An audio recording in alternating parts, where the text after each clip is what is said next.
నాటి నుంచి అంటే 28 డిసెంబర్ నుంచి 6 జనవరి వరకు 6 జనవరి వరకు మాత్రమే ఈ అప్లికేషన్లు తీసుకుంటారు, ఆ తర్వాత తీసుకోరు. మరి ముందుగా అప్లై చేస్తే మాకు వస్తాయి ఆ రేషన్ కార్డులు. అయితే మీరు ఎవరు అధైర్యపడకండి. ఫస్ట్ ఏంటంటే రేషన్ కార్డులు లేని వాళ్ళు రేషన్ కార్డు కోసం దరఖాస్తు చేసుకోండి. రేషన్ కార్డు కోసం దరఖాస్తు చేసుకోండి. చేసుకున్న తర్వాత ఇది 6 తారీఖుతో ఎండ్ అయ్యేది కాదు పథకం అనేది, ఇది నిరంతర ప్రక్రియ. ఈ రాష్ట్ర ప్రభుత్వం కాంగ్రెస్ పార్టీ ఈ రాష్ట్రంలో అధికారంలో ఉన్నన్ని రోజులు మీరు దరఖాస్తు చేసుకోవచ్చు నిర్భయంగా. కేసీఆర్ లెక్క ఇవాళ పెట్టుకోవాలి 3 రోజులు ఆ టైప్ కాదు. ఇది గ్రామ సభలు, గ్రామ స్థాయిలో. ఇప్పుడు ఏం జరుగుతుంది, ఇది ఎందుకు తీసుకొచ్చారంటే ప్రగతి భవన్ ఉంది, ప్రగతి భవన్ గేట్లు తెరిస్తే చాలు పబ్లిక్ ఆడికి వచ్చుడు. అందుకోసమే గ్రామీణ స్థాయిలో ఈ సమస్యలు పరిష్కరించాలని ప్రజాపాలన అనేటువంటి పథకాన్ని తీసుకొచ్చారు.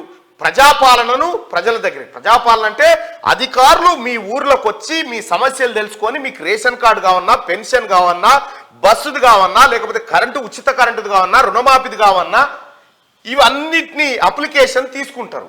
అప్లికేషన్ తీసుకొని ఆ అప్లికేషన్ ద్వారా మీ అప్లికేషన్ స్వీకరించి మీకు పథకాలు ఇస్తారు. అయితే ఇది 6 తారీఖుతో అయిపోతుందని, 6 తారీఖుతో అయిపోదు. మంత్రి కొండా సురేఖ గారు క్లియర్ గా చెప్పిర్రు, 6 తారీఖుతో అయిపోయేది కాదు, ఇది నిరంతరం. ఈ రోజుల్లో మాత్రం ఒక ఉద్యమం లెక్క చేపట్టబోతా ఉన్నారు. ఎక్కువ అప్లికేషన్లు ఈ రోజుల్లో కంప్లీట్ చేయాలనేటువంటి టార్గెట్ తో పోతా ఉన్నారు. కాబట్టి ప్రజలారా, ఎవరు అధైర్యపడాల్సిన పని లేదు. 6 గ్యారంటీలు టంచన్గా 100 రోజుల్లో ఈ రాష్ట్ర ప్రభుత్వం గౌరవ ముఖ్యమంత్రి రేవంత్ రెడ్డి గారు అమలు చేసి తీరుతారు, నో డౌట్. దీంట్లో ఎవరు ఇంకా ఇట్లా అధైర్యపడాల్సిన ముచ్చట కూడా లేదు. ఎవడన్నా ఏమైనా చెప్పినా కూడా అది ఉత్తదే, బోగస్.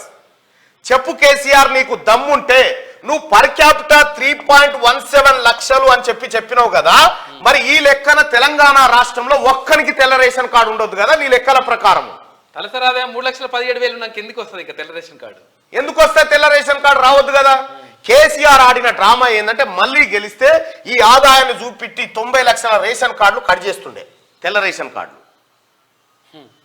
ఈ కుట్రను ముందే పసిగట్టి అనేక సార్లు సభల్లో ప్రస్తావించడం. కేసీఆర్ వస్తే తెల్ల రేషన్ కార్డు పోతుందని చెప్పినాం. ఇప్పుడు కాంగ్రెస్ వచ్చింది, పక్కాగా తెల్ల రేషన్ కార్డు పేదలకు అందుతుంది. ఎవడన్నా జీర్ణంగా అనోడు అజీర్తోడు ఉంటే వాడిని సముదాయించు ఊర్లో పట్టి. ఇంకో ఇదయ్యా జరిగే కథ.